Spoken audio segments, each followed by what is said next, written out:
Since last we talked about Ilhan Omar, the attacks on her and the Islamophobia continue.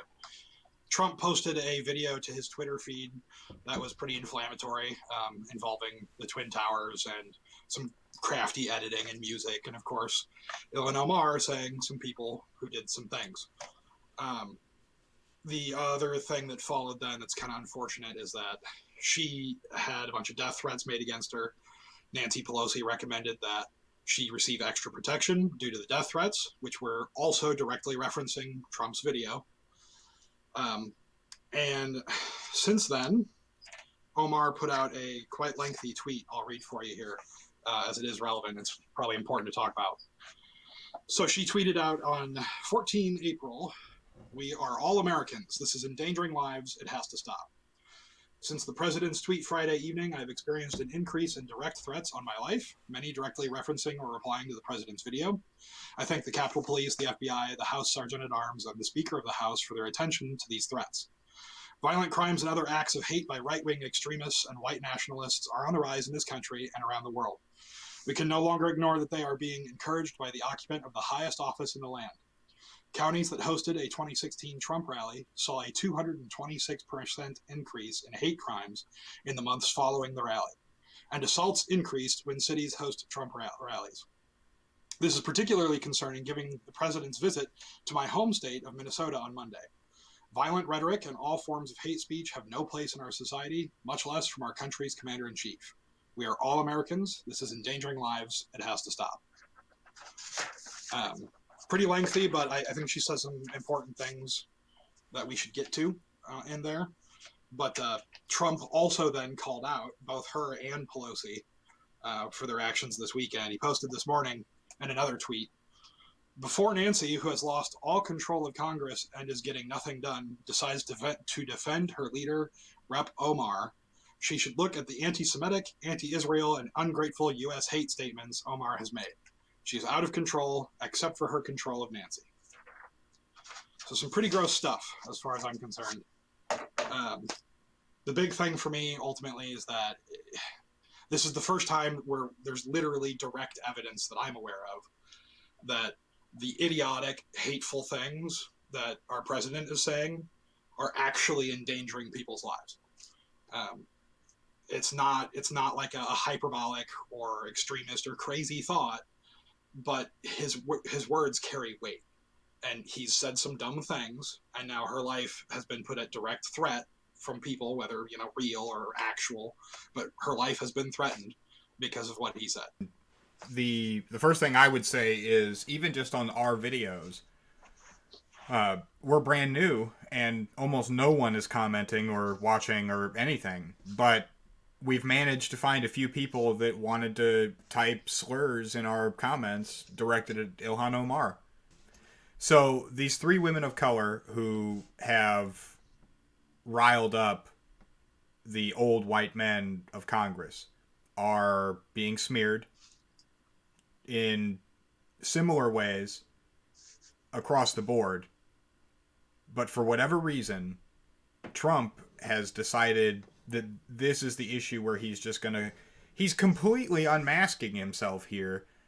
Any semblance of a sheen or a disguise or anything like that covers up his blatant pandering to racists is gone.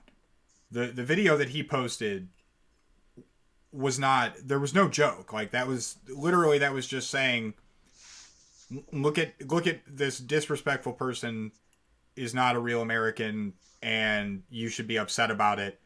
And whatever you end up doing is okay with me. That's basically the message that he's sending with just that video. But the tweet that you read is, I don't want to be hyperbolic. I want to say it's the nastiest, grossest thing that he's said.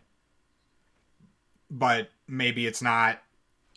In any event, like, this is tier 1 absolute racism. Go ahead and just read it to me one more fucking time.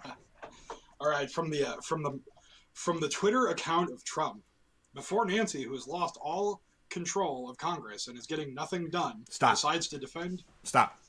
So, sentence 1, And this is what he does.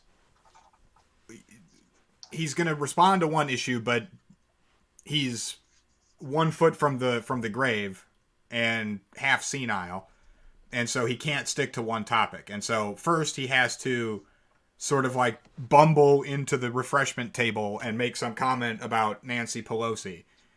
And what did he say? She's not getting anything done? Yeah, lost all control of Congress and is getting nothing done.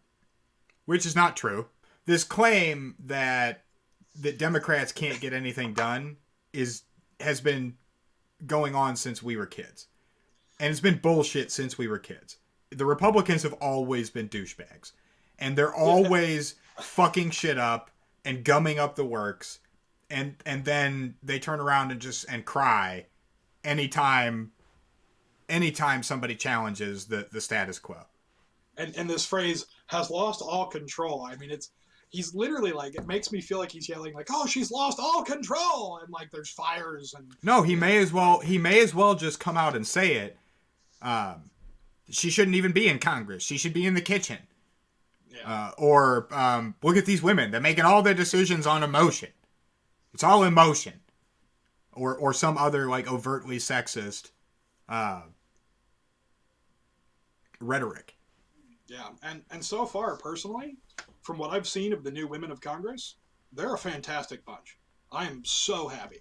I'm in fact, like, I'm kind of regretting that there haven't been more women in more positions of power for longer, because like they're just doing awesome stuff right now. And I don't know if I can attribute that specifically to like, oh, they're women, but like certainly they aren't the old guard of like the old white dude that's been doing it for 40 years. The juxtaposition of the people that Trump appoints to, you know, the down the list: EPA, awful. The FCC, awful. The Education Department, awful. Attorney General, awful. Supreme Court, catastrophic. It's a joke court now. It's not even ICE. A real fucking court. The people he's put in charge of ICE, beyond awful. Beyond awful. The people that he's giving contracts for all this business with Saudi Arabia, horrible. But we're to believe that the real threat are 3 outspoken women who want to give poor people money and food and are against an Israeli lobby buying our politicians and literally writing laws that they hand to our politicians, who then sign them unread. They sign them without reading them. And they're going to smear politicians for speaking truth and saying that organization has too much power and that too much of its influence is directly monetary, and that too many of our politicians are fucking bought off.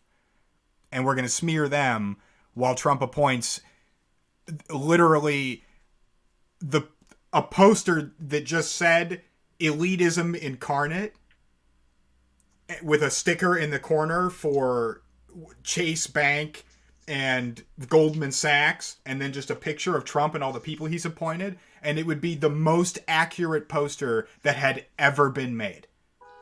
Because the people that he has handpicked are literally fucking our country.